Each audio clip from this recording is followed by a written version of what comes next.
Jim Morrison's death remains one of the most haunting and debated chapters in rock history, a moment that forever froze the doors. Enigmatic frontman at the age of 27 and transformed him into a myth as much as a man. On July 3, 1971, Morrison was found dead in the bathtub of his Paris apartment, where he had been living quietly with longtime partner Pamela Courson.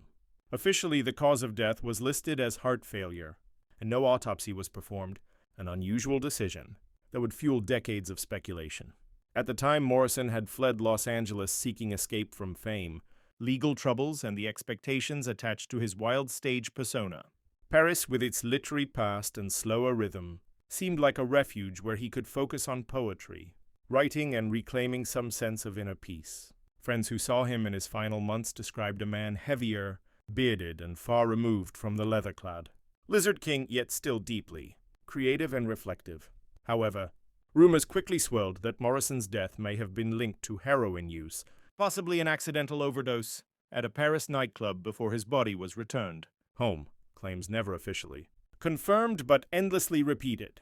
The lack of medical examination, conflicting witness accounts, and Pamela Courson's own tragic death 3 years later only deepened the mystery. Morrison's passing placed him permanently in the infamous 27 Club alongside Jimi Hendrix and Janis Joplin, reinforcing the idea of a generation of brilliant artists burning out too fast.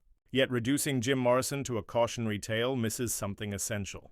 His death marked the end of a voice that challenged boundaries between rock music, poetry, and performance art. In life, Morrison embraced chaos, rebellion, and excess. But he was also a voracious reader of philosophy, fascinated by death not as an ending but as a transformation. That belief now feels eerily prophetic. More than 5 decades later, fans still gather at his grave in Père Lachaise Cemetery, leaving poems, graffiti, and candles in tribute. Jim Morrison did not simply die in Paris, he crossed into legend.